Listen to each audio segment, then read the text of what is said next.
Le silence d'un homme, le vacarme d'une nation. L'Algérie considère la question du Sahara définitivement close. Une phrase qui, dans d'autres circonstances, serait passée inaperçue. Mais ici, elle résonne comme un tremblement de terre dans une pièce capitonnée. Ce n'était pas une déclaration de guerre, ni une provocation de tribune. C'était un point final sans point d'exclamation. Un murmure, lancé avec le calme de ceux qui n'ont plus rien à négocier. Car dans les coulisses du pouvoir, le vrai courage n'a pas toujours la voix forte. Il a le regard droit. Et c'est avec cette droiture, presque dérangeante dans sa simplicité, que Tebboune a mis fin à une illusion diplomatique entretenue depuis trop longtemps. Pendant que d'autres pays soignent leur image, sculptent leur discours, négocient des ambivalences. Lui a fermé le livre. Les pages volaient encore dans les airs, tenues à deux mains par ceux qui espéraient prolonger l'indécision. Mais la voix algérienne, cette fois, n'était pas là pour discuter du chapitre suivant. Elle venait sceller le passé. De l'autre côté de l'océan, à des milliers de kilomètres, un homme habitué au vacarme se fige. Donald Trump. L'homme aux tweets en rafale, aux sorties tonitruantes, au langage de bulldozer. Mais là, rien. Pas un mot. Pas une réaction officielle. Juste un vide. Pourquoi ce silence de l'homme qui ne se tait jamais? Peut-être parce qu'il a reconnu, pour une fois, une force qu'on ne peut pas acheter ni intimider.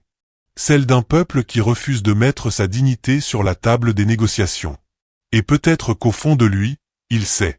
Il sait que le monde tel qu'il l'a façonné, avec ses rapports de force et ses calculs d'intérêt, est en train de se fissurer. Que l'heure n'est plus aux stratégies de domination. Que ceux qu'on croyait à genoux ont appris à marcher la tête haute, sans tambour ni drapeau. Et ne pense pas qu'Allah ignore ce que font les injustes points. Coran, 14h42. Il leur accorde un délai jusqu'au jour où les regards seront figés. Mais toi, oui, toi qui écoutes ces mots, t'es-tu déjà retrouvé à ce carrefour intérieur? Celui où le silence devient plus puissant que tous les cris? As-tu déjà ressenti cette fatigue de devoir te justifier à des oreilles sourdes? As-tu un jour dit en toi-même: j'ai assez parlé. Je me tiens debout.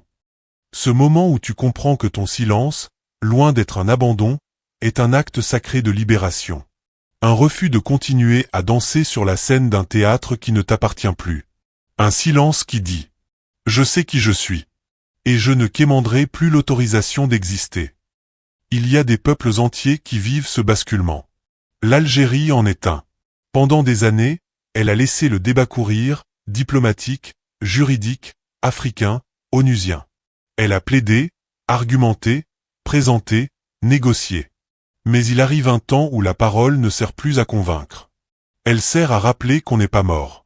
Et dans ce simple geste refermer le dossier du Sahara, l'Algérie ne se contente pas de refuser un faux compromis. Elle choisit de s'affirmer spirituellement et historiquement, en plaçant la dignité au-dessus du confort diplomatique. Un vieux conte berbère dit ceci: le lion ne rugit pas pour faire peur. Il rugit pour rappeler qu'il est là. Mais parfois, le lion ne rugit pas du tout. Il marche en silence. Et c'est dans ce silence que le monde prend peur. Pas à cause de la menace, mais parce qu'il réalise que le lion n'a plus besoin de reconnaissance. Et toi? As-tu encore besoin qu'on t'entende pour savoir que tu es vivant? Ton âme a-t-elle trouvé ce moment de paix où tu n'as plus besoin de bruit pour exister? Quand as-tu décidé pour la dernière fois de ne plus répondre, mais d'être? Ils veulent éteindre la lumière d'Allah avec leur bouche. Mais Allah parachèvera sa lumière, même si les mécréants détestent point. Coran, 61, 8. Le Sahara, un désert, ou une vérité étouffée. Le Sahara. Un mot qui évoque le vide, mais qui déborde de sens. Un territoire que l'on croit sec et sans vie, mais qui est saturé de souvenirs, de larmes, de luttes, de serments oubliés. Depuis des décennies, le monde regarde ce désert, sans le voir. Des conférences s'enchaînent, des résolutions sont votées, des communiqués sont lus à la tribune comme des prières sans âme. Mais la vérité, elle, reste coincée entre les lignes. Car la vérité ne paie pas. Elle dérange. Et dans un monde où l'on échange la paix contre le pétrole, la souveraineté contre des contrats d'armement, la vérité devient un luxe. Et pourtant, voilà qu'un mot brise ce théâtre fragile. L'Algérie ne consulte plus. Elle affirme. Elle ne plaide plus. Elle constate.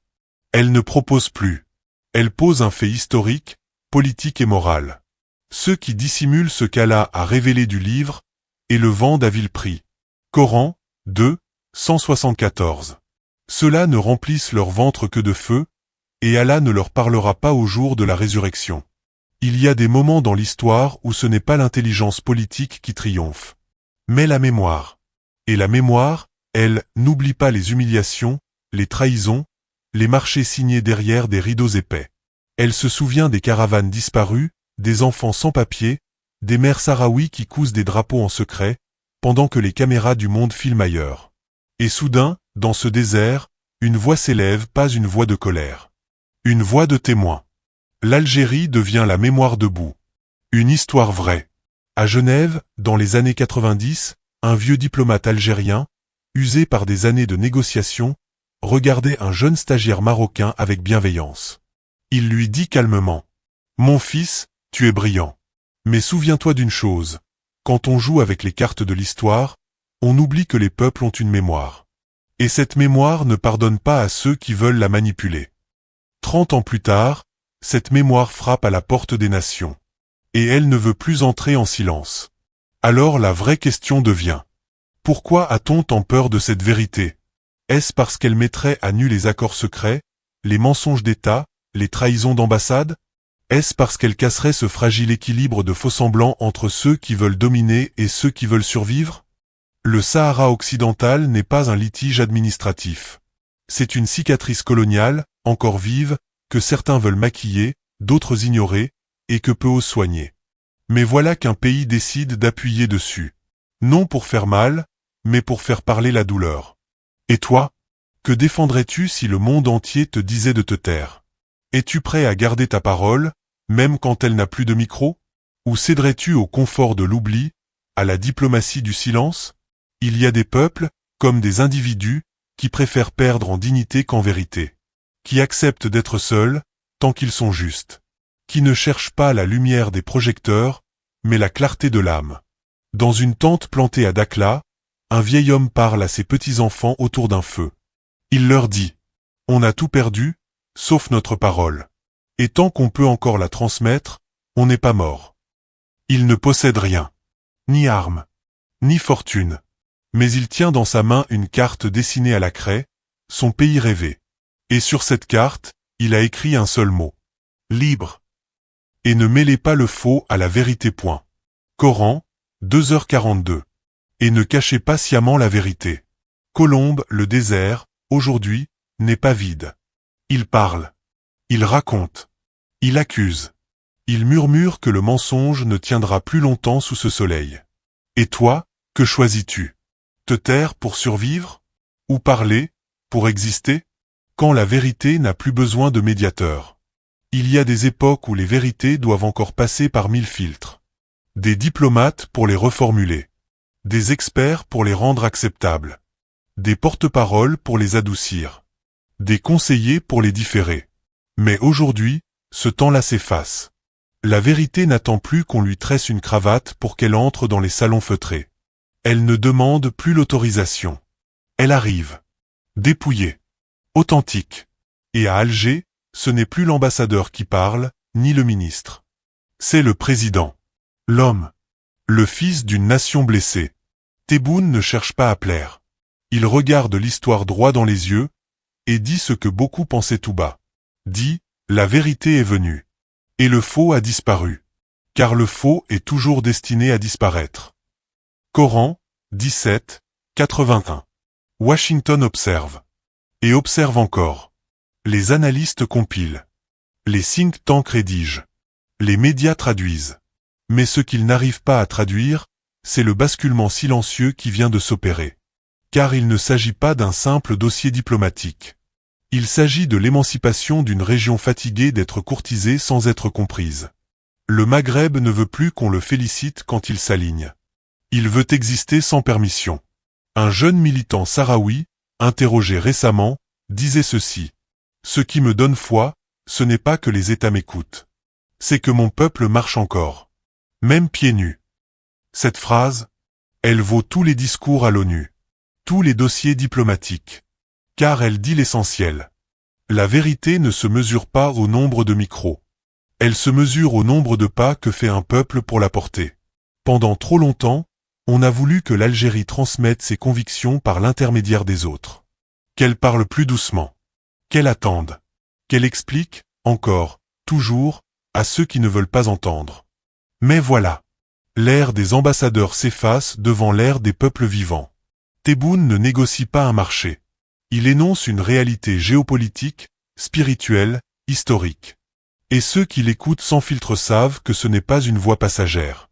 C'est l'écho d'un peuple debout. Et toi? Oui, toi qui regardes cette vidéo dans le calme de ta chambre, ou au cœur du tumulte de ta journée. Quelle vérité porte ton cœur, que personne n'entend encore? Quelles blessures n'ont jamais été traduites en mots, de peur d'être mal comprises? Combien de fois as-tu tué ton âme pour éviter le conflit? Es-tu en paix avec ton silence? Ou bien es-tu devenu prisonnier de l'indifférence des autres? Il y a une chose que le monde oublie trop souvent. La vérité n'a pas besoin de majorité. Elle a juste besoin d'un cœur pur, pour la porter. Un regard sincère, pour la défendre. Un pas après l'autre, pour l'incarner. Dans une ruelle d'Alger, une femme âgée dit à son petit-fils. Ce n'est pas la force qui fait qu'on t'écoute. C'est ta paix intérieure. Et si tu es en paix, tu n'as plus besoin de crier. Ta simple présence dérangera ceux qui vivent dans le faux. Il est temps. Temps de comprendre que chaque être humain porte en lui une parcelle de vérité. Et que cette vérité ne doit pas être déléguée. Ni confiée à des médiateurs. Ni diluée dans des discours convenus. Elle doit émerger avec la clarté du désert au lever du jour. Simple. Sans maquillage. Et infiniment lumineuse. Nous leur montrerons nos signes dans l'univers et en eux-mêmes, jusqu'à ce qu'il leur devienne évident que c'est cela, la vérité. Coran, 41, 53.